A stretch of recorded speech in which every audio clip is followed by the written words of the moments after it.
안녕하세요 여러분, 우리 우영우 리뷰 7, 8화로 돌아왔습니다. 저는 이 드라마가 정말 잘 만들었다고 느낀 게, 일단 우리가 강도상해 이런 거에서 형사사건 다뤘고요, 우리 웨딩 사건에서 민사 손해배상 얘기, 민사소송 다뤘고요, 이번에는 드디어 도로에 관한 그 처분 취소를 구하는 행정소송을 정면으로 다루고 있어서 정말 골고루 다 다루고 있어서 와, 이거 진짜 공부하기에도 좋다. 다음번에는 헌법소송도 한번 또 본격적으로 다룰 것 나오겠네요. 같아요. 기대됩니다. 역시 잘 만든 드라마다 칭찬하고 갑니다.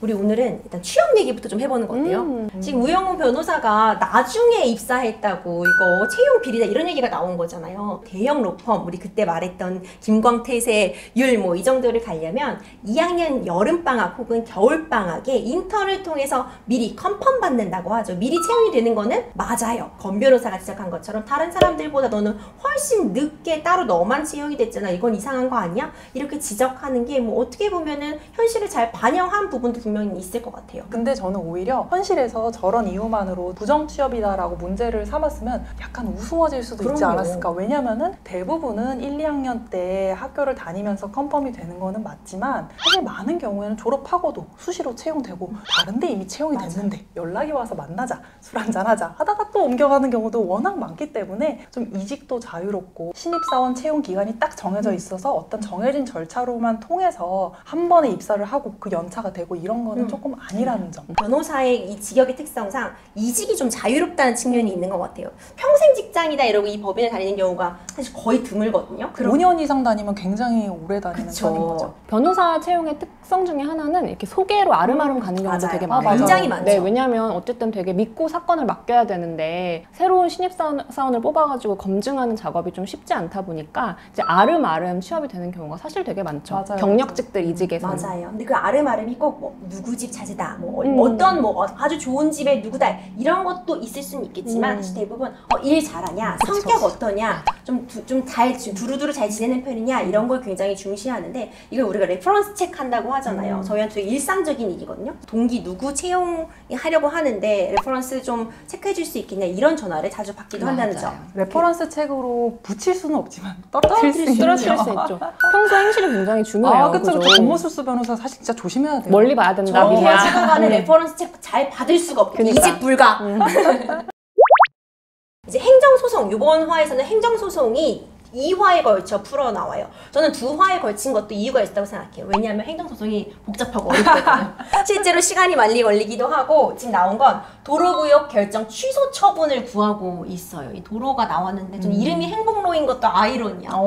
이게 사실 누구를 위한 행복인가, 신도시 사람들을 위한 행복인가, 행복로에 대한 이 부분, 행정소송 어떻게 보셨어요? 저는 이거랑 정말 비슷한 유형의 사건을 전연차 때 해본 적이 있어가지고 되게 실감나게 봤어요. 왜냐면 저도 경기도에 있는 어떤 도시의 주민들이 토지와 관련된 집단소송을 하는 사건을 주민들 편에 서가지고 한 적이 있었거든요. 드라마 보시면은 승합차에 변호사랑 주민들이랑 다 같이 타고 이동하는 장면이 나와요. 근데 저희도 승합차를 빌려가지고 진짜 거기 현장에 가가지고 거기도 둘러보고, 그리고 거기 보면 막 흥민이도 나오고 막 이러잖아요. 근데 진짜로 거기 계시는 주민들 한 분 한 분이랑 다 래퍼가 형성돼가지고 그분들 막 대소사도 다 우리도 알게 되고 막 축하해드리기도 하고, 그렇게 뭔가 끈끈한 그런 게 생기거든요. 그러면서 이제 그 지역에 대한 애정도 생기고. 근데 딱 그 드라마에도 이런 게 드러났잖아요. 되게 실감나게 봤던 것 같아요. 워낙 드라마에도 설명이 잘 돼 있기는 해요. 행정처분, 우리가 행정부와 사법부는 분리돼 있잖아요. 그래서 상권 분립 원칙상 행정부가 한 번 한 처분에 대해서는 정말 명백한 위법이 있지 않는 이상 행정부의 재량권을 최대한 존중을 합니다. 그래서 사법부가 함부로 이거 취소다 부여다 판단을 잘 안 하려고 해요. 실제로 그게 어떻게 보면 맞기도 하죠. 이 사건에서도 원고들이 어떻게든 그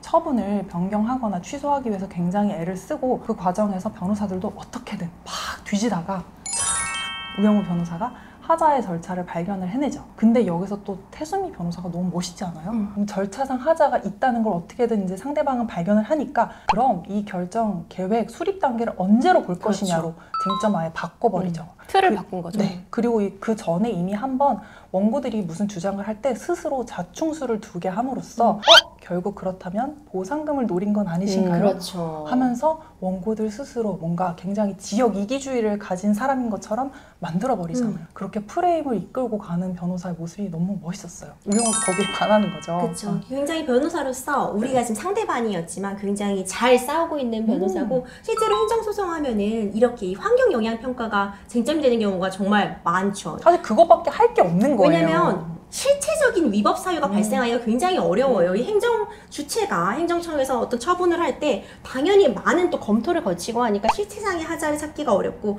그렇다면 물고 늘어질 게 이제 절차상의 하자인데 뭐 환경 영향 평가를 늦게 했다, 아니면 제대로 하지 않았다 이런 걸 놓고 다투는 경우가 많고 결국에는 이 드라마에서도 정치적인 해결 방법으로 그렇죠. 끝나게 되고 만일에 이게 어떤 법리 싸움에서 승소다 패소다 했으면은 딱 어떻게 보면 거기까지. 맞아요. 근데 완전히 현실적으로 이 문제는 결국 사법부의 판단이나 법으로 해결하기에는 아니다. 라는 정치적인 거를 해결이다. 잘 보여준 것 결국 같아요. 우리 나무가 한 건 했죠. 천연기념물로 지정이 되면서 이건 굉장히 중요한 가치이기 때문에 이걸 바로 없애버리는 건 문제가 있다는 점을 잘 보여주면서 해결이 됐고 재판부 기피 신청도 당장 기각당하면은 도로가 쫙 깔려버릴 그런 위험이 있던 상황이니까 굉장히 기지 있게 대처를 한 것 같은데 사실 기피 신청 같은 경우에는 우산이 돌고래가 마침 그려 있었고 그게 하필 또 이제 건설사의 로고였고 이런 좀 여러 우연이 좀 가미되긴 했지만 어쨌든 굉장히 뭐 나이스한 선택이었다 이렇게 볼 수 있을 것 같아요.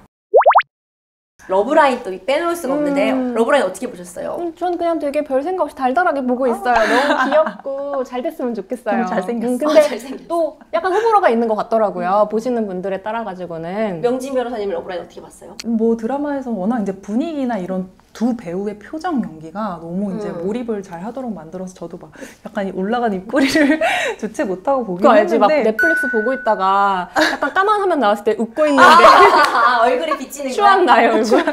만일에 이제 송무 직원과 변호사 간에 이제 러브라인 가능하냐 실제로 그런 질문 되게 많이 있으시더라고요. 되게 많기는 하지만 저는 이제 개인적으로 이 송무 직원과 변호사가 굉장히 밀접한 관계예요. 수시로 맨날 보고 일도 같이 하고 밥도 정말 같이 많이 먹고 수시로 부딪히는 사이인데 뭔가 이성적인 관계가 되면 좀 일은 일로서만 같이 하면 좋지 않을까. 저는 이제 제가 뭐 아는 분은 성무 직원분이셨던 분이랑 잘 만나가지고 오히려 그 펌을 나와가지고 자기가 펌을 개업해서 신랑분이랑 완전 파트너십이 너무 좋은 거죠. 너무 잘 맞겠다. 시너지가 최고겠다. 최고죠. 진짜. 사업적으로 이 법인을 안정적으로 운영할 수 있게 신랑분이 도와주시고 딱 운영을 맡고 이제 변호사로서는 제대로 내가 업무를 수행하는 걸 하면서 너무 탄탄대로 그래서 우영우 변호사도 이렇게 한번 나와서 능가하는 펌을 차릴 때 굉장히 도움이 되지 않을까 이런 생각을 해봤는데 이번 화에서 우영우가 자기 속에 머릿속에 슉 이렇게 검색하는 장면이 나오잖아요. 사진을 기억하는 능력이 있다 보니까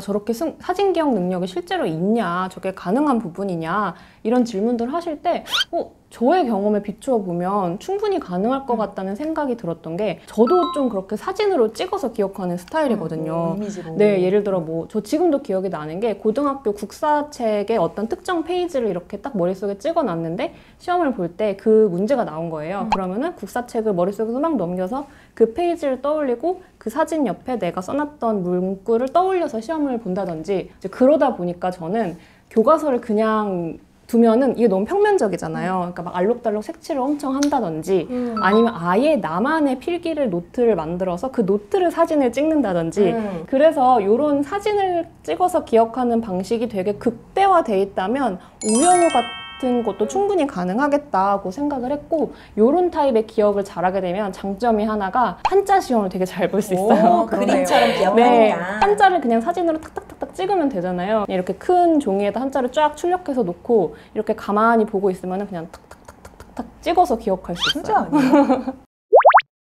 그리고 저 요것도 되게 디테일한 고증이 느껴졌어요. 로펌에 가가지고 이제 그 주민들이랑 변호사들이랑 회의를 하잖아요. 그러면 상석은 회의 비즈니스 석상에서 상석은 전망이 보이는 뷰가 좋은 곳. 전망이 보이는 곳이 상석이거든요. 그래서 주민들이 바깥 경치가 보이는 쪽에 앉고 변호사들은 이쪽으로 이제 이쪽 사무실 쪽을 바라보면서 저희가 앉아 있는 이쪽에 앉아가지고 회의를 하는 게 보이더라고요. 우리 임주혜 변호사님은 사내 변호사 출신이니까 이제 대형 로펌 같은데 고객이었던 거죠. 고객이었던 거죠. 가서 상석에 앉으셨겠네요. 그러니까 가서 그 멋진 전경을 다 즐기고 있었던 거야. 그래서 우리 하영 변호사가 저랑 같이 회의 들어가는데 제가 너무 당연하게 저벅저벅 상상 앉으니까 이리 오라고. 맞아. 우리가 맞아 기억났어. 이리 오라고. 퇴사한 지 얼마 안 됐을 때. 비즈니스 미팅이 있었어요. 의뢰인 회의는 아니고. 근데 임지혜 변호사가 너무 당연하게 상석에 딱 앉고서 저벅저벅 들어가서 경치를 바라보고 앉는 거예요. 그래서 웃긴다. 여기 앉아. 갑으로서 로펌을 방문해본 사람과 늘 을로서 이쪽 사이드에 앉아서 그냥 벽만 보고 이제는 저는 여기 아주 익숙하죠. 여기 앉아야지 뭐 경치 나중에 봐야죠. 이런 근데 그런 것까지도 고증이 굉장히 잘 된 걸 보면서 이거 진짜 제대로 알고 만든 드라마다 이런 생각이 들었어요. 저는 근데 이거 보면서 약간 꼭 말씀드리고 싶었던 게 그 변호사가 4명이나 앉아 있잖아요. 근데 실제로 보면 한 명만 파트너고 3명은 다 1년 차잖아요. 베이비들. 그래서 이제 친구들이 가끔 어디 가서 변호사 상담 받았다 나중에 얘기하는 경우 있어서 그럼 명함 보내봐라 해서 막 3개, 4개를 보내요. 변호사가 4명이나 나왔대. 그래서 거기 들어가서 검색을 해보면 한 명은 1년 차고 한 명은 무려 수습이라 아직 이름 등록도 안 돼 있고 그럴 수 있죠. 그러니까 수만 많은 경우가 있어요. 요거는 약간 변호사 상담 가실 때 한번 확인해 보시면 좋을 것 같아요. 어쏘 변호사 뭐냐고 댓글 달아주신 분들 맞아. 이건 확실히 알려드릴게요. 근데 저희가 늘상 하는 말이라 저희도 이걸 미처 짚지 못한 것 같아요. 어소시에이트 로이어라 그래서 그냥 소속 변호사, 고용된 변호사 이런 뜻으로 하고 일반적으로 전연차를 지칭하죠. 보통 한 1년 차에서 한 7, 8년 차? 그 정도로 이제 어쏘 변호사라고 하고 되게 이제 파트너 변호사라고 하는 분들은 법무법인 형태에서 그 회사의 주인인 거죠. 우리가 이제 일반 기업으로 따지면 이사 같은 지위인 거예요. 회사를 경영하는 사람들이고 어쏘 변호사들은 그야말로 월급쟁이다. 끈끈이 일개미들. 시키는 거 하고 뭐 혼나고. 우영우가 새벽 3시에 정명석 변호사 깨웠잖아요. 전화한 거? 이거 비현실이실 것 같죠? 실제로도 있습니다. 깨워보신 적 있나요? 그럼요. 근데 더 소름 돋는 거 뭔지 아세요? 파트너가 자연스럽게 일하고 있다가 받아. 새벽 근데 그 시간에 보통 다 깨서 일할 거라고 생각하고 저는 있잖아요. 그거 항상 저 약간 나 일했다는 거 티내야지 하고 새벽 2시에 메일 보내면은 막 2시 분에 답장 오고 맞아. 그럼 저 답장해야 되잖아요. 그래서 괜히 보냈어 이런 경우도 있거든요. 또 궁금한 댓글로서 왜 저렇게 종이로 뽑아서 출력을 해서 보냐 이런 댓글 많이 있더라고요. 우영우 스캐너가 있으니까. 그런데 이제 실제로 우리가 이제 요즘은 전자소송, 민사소송은 전자소송으로 하고 있으니까 저희도 다 파일로 갖고 있죠. 그리고 없는 것들도 있긴 하겠지만 그런 하드카피 자료가 이제 로펌에 들어오잖아요. 그러면은 송무팀에서 그거를 다 스캔을 떠가지고 OCR을 돌려주세요. 문자 인식 기술이 요즘 잘 돼 있잖아요. 그러면 이제 거기에 검색도 다 할 수 있고 이러다 보니까 요즘은 그렇게 종이를 다 직접 넘겨가지고 보는 타입은 이준호가 일을 안 했네. 그거를 그러네. 정명석 변호사님 갖다 주면 어떡해. 쌓아줄 때가 아니라 자기가 일일이 다 스캔하고 있어야지. 그런데 저는 또 사실 스캔해서 보는 것보다 사실 손맛이라 그러죠. 종이에 넘겨가면서 보는 거를 약간 선호하는 걸 옛날에 공부하던 사람이기도 해요. 옛날 변호사님들은 그런 거 항상 다 출력해서 갖다 드려서 여기 이렇게 다 태그해가지고 드려야 되잖아요. 그래서 모아 찍기하고 양면 찍기 해서 최소화해가지고 그래서 좀 밑줄 쳐면서 읽는 경우도 있다. 형사 기록 같은 경우에는 막 카트로 4-5 카트가 들어오는 경우도 있거든요. 희한하게 형사 사건은 아직 전자화가 안 되어 있어서 모든 기록이 다 종이로 되어 있고 그 기록을 어느 검찰청에 보관하고 있다라고 하면 송무직원분들이 거기 실제로 가서 그걸 다 복사해요. 한 장 그렇게 복사를 해온 거를 또 스캔을 다 떠가지고 OCR로 보는 것 같아요. 왜냐면 그래야 색인을 하기도 편하고 검색을 좀 쉽게 할 수 있고 우리 그 골무 지난화에도 얘기했지만 골무를 요새는 그래서 아무래도 덜 쓰게 되는 것 같아요. 골무가? 네, 골무가 어느새 저 서랍에 처박혀 있더라고요. 그래서 법정에 가도 요새는 패드나 서피스 프로 같은 것들을 진짜 많이 들고 오셔가지고 그 자리에서도 다 이제 전자소송으로 이것도 근데 제가 신기한 게 제가 처음에 전연차 때 갔을 때는 그렇게 패드로 보시는 분 많지 않았거든요. 되게 튀어서 저는 재판만 혼날까봐 저도 패드를 못 꺼냈어요. 뭔지 아시죠? 다 그랬어. 너무 패드 있는 거 나 자랑하나? 그 당시에는 끝났어요. 캐리어 끌고 다녔잖아요. 캐리어에다가 기록을 막 넣어가지고 그 캐리어를 막 끌고 순천도 가고 막 그랬던 기억이 있어요. 진짜 끔찍하지. 왜 하필 순천이야? 10년 정도 전에는 진짜 다 종이로 저도 적고 다녔다. 진짜 라떼는이다, 라떼는. 우리 근데 약간 지금 찐 신났어. 옛날 얘기죠. 진짜 혼내가 있었지. 7화에서 안 할 수 없는 예가 있죠. 권민우가 악역인가. 권민우의 평등론? 그쵸. 어떻게 보면 이제 권민우 변호사가 특별히 빌런이다 이렇다기보다 우리 사회에서 지금 젊은 층들이 갖고 있는 사회적 약자에 대한 반대의 박탈감? 이런 거를 일부러 보여주고 있는 것 같아요. 역차별이라는 주장을 일부러 역으로 보여주고 있는 것 같아요. 근데 저는 또 한편으로 이게 드라마의 품격이라고 느꼈던 게 우리가 사회적 약자, 차별이다 이런 말을 그냥 문자 그대로 봤을 때는 되게 쉬운 말 같지만 사회적 약자라는 개념이 그렇게 간단하지가 않잖아요. 왜냐하면 사람의 정체성이라는 게 되게 복합적이죠. 예를 들면은 우영우가 여기서는 뭐 그렇지는 않지만 엄청난 막 강남의 빌딩을 엄청 많이 소유한 부자다. 이렇게 생각을 해봤을 때는 장애인이냐 비장애인이냐라는 측면에서는 사회적 약자로 보일 수가 있지만 또 경제적인 기득권을 갖고 있느냐를 봤을 때는 또 사회적 약자가 아니잖아요. 그렇기 때문에 어떤 사람의 정체성을 좀 입체적으로 봐야 한다 이런 거를 같이 생각해 볼 수 있는 것 같아요. 그 권민우를 통해서 우리 사회가 요새 요구하는 젊은 층의 공정에 대한 강력한 목소리, 사회가 정말 더 살기가 힘들어지고 각박해지다 보니까 절대적인 평등에 대한 욕구가 더 옛날보다 그렇죠. 커지는 것 같아요. 그래서 그런 목소리를 권민우를 통해서 보여주고 헌법 교과서에서 우리가 얘기하고 있는 상대적인 평등을 최수연 변호사 목소리를 통해서 보여주면서 사회에는 이 두 가지 목소리가 다 존재한다. 이런 부분을 다뤄준 것 같더라고요. 너무 되게, 적절하게 잘 다뤄준 것 같아요. 공정의 목소리가 나올 수 있죠. 이게 어떻게 해야지 나도 취직하기 힘든데 조금의 배려라도 용서하지 못한다. 이런 목소리 또 분명히 나올 수 있는 것도 있잖아요. 분명히 권민우 캐릭터가 아직 다 설명이 안 됐지만 뭔가 굉장히 자기 힘으로 엄청난 노력을 해서 느껴졌어. 뭔가 이뤄낸 캐릭터일 것 같아요. 그래서 뭔가 능력주의에 대한 어떻게 보면 과한 기대와 맹신. 네, 그거를 갖고 있다는 걸 잘 보여주고 있고, 하지만 아이러니하게도 능력주의만으로만 평가가 된다고 하면 우영우가 취업이 안 될 일이 없었겠다. 그치.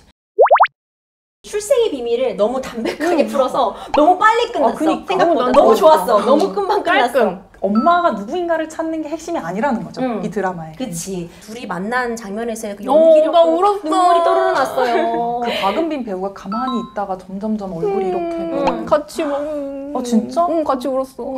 또르르. 우영우 아버지가 내가 어떤 수를 썼어라도 변호사가 됐어야 된다. 내가 더 성공해서 너를 더 뭔가 더 좋은 자리들을 해줄 수 있는 아버지가 됐어야 된다. 이렇게 막 자책하는 모습이 좀 짠했는데 거기서 우영우 변호사는 크게 동요하지 않고 이 사건을 해결하러 나간 모습도 좀 굉장히 귀여웠지만 아버지가 정말 대단하다고 느낀 게 사실 우리 사회에서 미혼부로서 살아가는 게 정말 힘들어요. 그쵸. 사실 출생신고부터 저는 어떻게 했을지가 좀 궁금하긴 한데 드라마에서 다뤄지지는 않고 있지만 그러고 보면은 드라마에서 언젠가 아버지와의 뭔가 관계를 관련한 걸 어떻게 보면은 또 법리적으로 풀어내는 에피소드가 나올 수도 있을 것 같아요. 아직 가사 사건 안 나왔잖아. 아직 안 왜냐면 나왔지. 그 당시만 해도 그 엄마의 동의가 없으면 미혼부 혼자만 아기를 출생신고를 할 수가 없었잖아요. 지금은 이제 법이 바뀌고 하기는 했지만 엄마가 어딘가 살아있다고 하면은 그게 아빠 혼자 출생신고를 하는 건 굉장히 힘들죠. 이게 지금 좀 되게 특이하다고 볼 수 있는데 엄마는 출산을 함으로써 얘랑 바로 이제 모자 관계가 입증이 되는데 아버지는 사실 그렇지가 않잖아요. 그런 부분에 있어서 우리나라 법이 좀 차이가 아빠가 혼자 신고를 하는 것과 엄마가 출생신고하는 거에 차이를 두고 있다는 거 요거 좀 한번 또 짚어볼 만한 것 같고 저는 이제 빨리 어쨌든 우영우 변호사가 굉장한 집에 지금 딸인 거잖아요. 태산의 설립자의 손녀인 거잖아. 그러네. 상속인이네요. 정당한 권리를 행사하는 거기 때문에 빨리 이제 정리를 하셔가지고 마땅히 권리를 찾아오고 나중에 상속까지 받을 수 있으면 좋겠다. 아버지는 양육비 청구 같은 거 좀 해보셔야 되지 않을까 이런 생각이 현재 변호사로서는 실리를 추구하기 때문에 법적으로 그렇습니다. 보면은 우영우가 그 태산 설립자의 손녀로서 그렇죠. 상속할 권리가 있는 충분히 거잖아요. 있는 거죠. 오늘은 7, 8화 저희가 리뷰를 해봤는데요. 우영우 변호사의 이 우당탕탕 우영우가 아니라 정말 착착착착 일을 해결하는 모습이 정말 우리가 너무너무 재밌게 보고 있고 앞으로도 쭉쭉 리뷰해볼게요. 감사합니다.